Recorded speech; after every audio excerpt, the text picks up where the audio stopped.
Hey guys, what is up and welcome to a new League of Legends video. Another week, another new patch unleashed by Riot upon the world. So with patch 6.7 on its way, it's time to go through this patch, tell you guys about all the major changes that you need to know, my thoughts on them as well, and essentially give you everything you need to know to go into this patch ready to go. And as usual, this video will be made in collaboration with Pro Guides, who also have a cool new feature called Genius that will connect you with a high elo player instantly for any questions you might have. And with all that out of the way, let's go right into patch 6.7.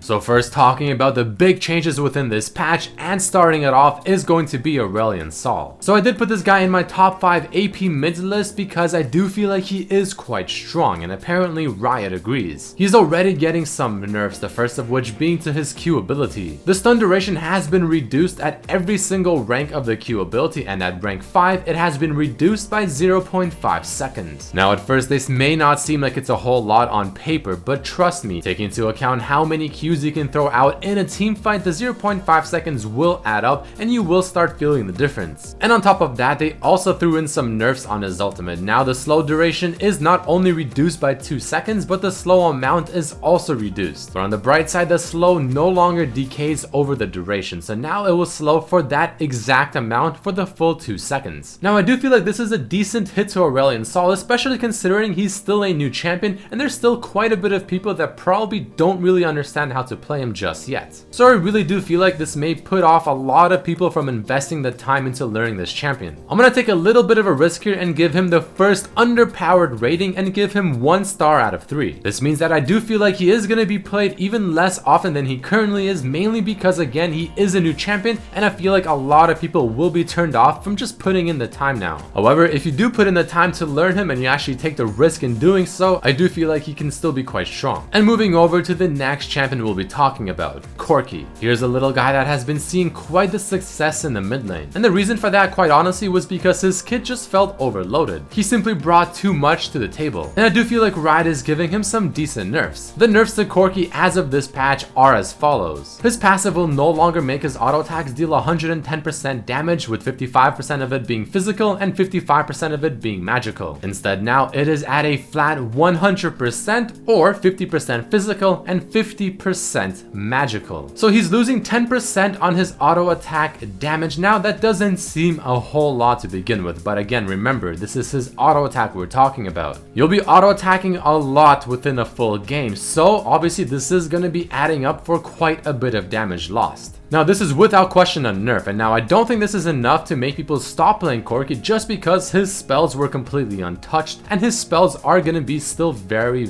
useful. But without question this will make him slightly less played just because the auto attack damage nerf is quite a decent one. And following Corki we have Irelia, and this is going to be one of the few buffs mentioned within this patch. This champion has definitely been falling out of flavor for the past few patches and you don't really see her too often. So Riot is finally addressing this issue by buffing her Q ability. Not only will her Q ability cost you 10 less mana for every single rank, but her Q ability's bonus attack damage ratio has been increased from 1.0 to 1.2. This sounds like a pretty decent buff, and I feel like without question this should slowly bring Aurelia back to what she used to be. And I'd be very surprised if this wasn't enough to make people really start wanting to play this champion once again. So with that being said, I'm gonna give her the first OP rating of this patch and I'll give her 1 star out of 3. I don't think this is anywhere near enough to make her feel overpowered, but I do think without question this should be more than enough to make people finally realize this champion, remember that she still exists, and see her a lot more often. And then we have the Virtuoso, Jhin. Jhin has been seeing a lot of popularity as of this patch because he finally got some much needed buffs, and without question it made people realize that this champion is actually quite strong. And Riot not having any of that instantly gave him some nerfs. His Q ability will now not only cost you 10 more mana at every single rank, but it will also deal 10 less damage at every single rank as well. Now this isn't the biggest thing in the world, but it is sort of a double whammy because not only are you losing 10 damage, damage, but you're also forced to pay 10 more mana. So naturally the laning phase is hit by just a little bit when it comes to harassing with his Q,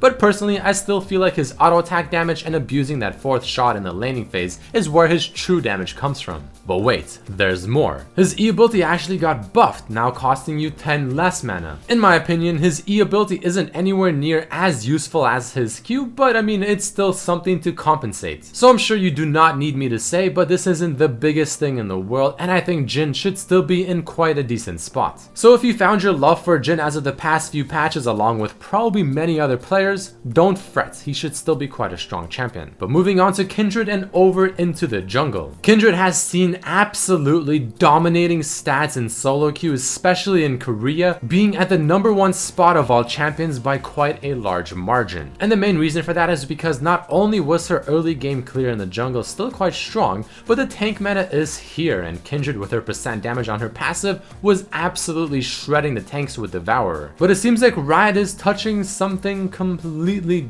different. Instead, they're actually nerfing the heal on her W. It will now heal Kindred for less at the early levels, however, at the higher levels, it will heal you for more. And on top of that, you can now only self-cast your ultimate directly on top of yourself, and you can no longer use it on allies. First things first, this is without question a nerf, and the W nerf doesn't seem like it's the biggest thing in the world because her damage is without question still there. And now only being able to use your ultimate on yourself and no longer allies, even though it seems like it's a big deal, it really isn't. The range to cast her ultimate on an ally wasn't really that long to begin with, so you can probably still cast it on yourself and that ally will still be most likely within your ultimate. So I mean, yeah, it's still a nerf, but it doesn't feel like it's as big as it should have been. Alright, and moving to what I think will be the bigger change of this patch, Poppy. In my personal opinion, Poppy has been one of the most overpowered champions in League of Legends for a few patches now. So the time has come for this Yordle. The overall type of nerf that they're trying to get down on Poppy is just nerfing the range that she has and the access that she has with her abilities to get where she wants to be and do what she wants to do. And the way they're doing that is by nerfing the range on her passive being down by 100 and no longer resetting her basic attack. Her Q ability, which without question has to be one of the strongest abilities in the game because of the base damage that it offers, is now actually getting its base damage reduced. Only 5 damage reduced at rank 1, but once you get to rank 5, it's actually 25 damage down. But to compensate for that by just a little bit, it is now dealing 7% of the target's maximum health rather than 6%. This is actually quite good because now squishy champions will not be getting absolutely demolished by this Yordle because the base damage is lowered,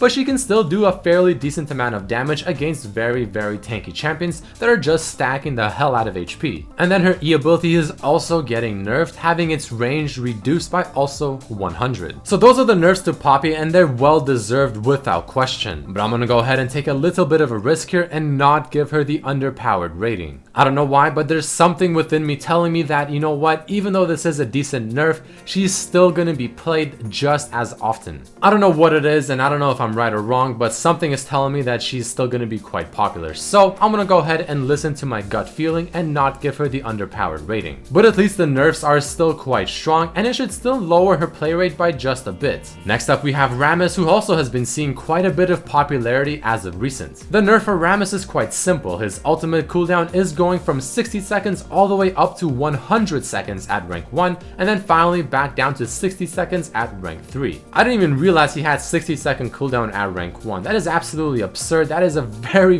low cooldown for a very strong ultimate, especially one that can take towers very quickly. So I feel like this is quite a big hit because I feel like a lot of people are picking Rammus just because they can abuse his ultimate. So adding a whole 40 seconds to that at rank 1 is quite a big hit. And with that being said, I'm also going to be giving him the underpowered rating, but only give him 1 out of 3 stars. Definitely expecting the play rate of this champion to go down, but he'll still probably be picked here and there, especially when it comes to countering certain champions. And let's move along to the next champion, Udyr. They are nerfing his health regeneration and also reducing the damage his R ability does once again. Now remember that they did nerf his R ability a couple of patches ago. Runic Echoes also recently got nerfed, which is obviously a very core item when going Phoenix Phoenix stance Udyr in the jungle. So overall, he should just be doing less damage and the build shouldn't feel as strong as it once used to. His jungle clear should still be fairly okay, though obviously it will not be as strong, but his dueling power, especially in the earlier stages of the game, shouldn't be anywhere near as strong. So with that being said, I want to go and take a little bit of a risk once again and give him the 1-star underpowered rating, but specifically focusing on the Runic Echo's Phoenix stance maxing build. Who knows, maybe Devourer Udyr will come back and that's what we're going to be starting to fear. Next we have the Z changes happening as well, which I actually made a full video talking about. If you want to hear my full thoughts regarding this change, I highly recommend checking out that video. But as a very quick summary, I don't think this is going to be enough to make Zed feel absolutely underpowered. Without question, this is obviously a nerf to Zed, especially to his laning phase, but I mean, it shouldn't really be a do or die. This will just make Zed players who aren't very experienced with the champion have a little bit more issues in the laning phase, but people that play Zed for quite some time and people that have already invested a lot of time into this champion should for the most part still be okay. And the final big change we'll be talking about is going to be the nerf to Maw of Malmortius. This item has been seeing quite a bit of popularity recently because it offers so much. Now not only will it offer 10 less magic resistance, but you no longer get any attack speed whatsoever. I still feel like Zed or Talon will be getting this item if they really need it without question, because it will still give you exactly what you need. But the late game portion of this item, especially on someone like Graves who relies on that attack speed to become extremely overpowered, will most likely get hit by this. I'm also expecting that Mercurial Scimitar will become a bit more popular, as it might be the better option for magic resistance over Maw of Malmortius for a broader amount of champions. And very quickly guys, I'm going to talk about some of the smaller changes happening this patch. Lux got a little bit of a buff where her shield will now come back to her a little bit faster, making her feel a little more reassured whenever she's getting dove. Nidalee is getting a little bit of a nerf where the damage on her W is lower at the earlier ranks, however it's higher at the higher ranks. I say this is a nerf because it will be affecting her clear speed, which is very important for this champion. Soraka's also getting a nerf where the Q and W mana costs have been increased, though I mean she's still Soraka at the end of the day and nothing will change that. And the final thing is going to be Warlord's Bloodlust. Now for melee champions it is actually untouched, however for ranged champions it will now only get 25% of its effectiveness versus minions. So as an ADC champion, grabbing it for the laning phase to help you with the sustain isn't going to be anywhere near as effective. But other than that, that is patch 6.7 giving you everything you need to know, telling you what champions will be strong, what champions got nerfed, how much the nerf will hit them, and hopefully this video gave you all of the information that you needed to know when going into patch 6.7. If you guys did enjoy this video, found it informative, useful, or whatever, make sure to hit that like button, subscribe if you haven't, and I truly thank each and every one of you for watching, and I'll see you for the next episode. Peace.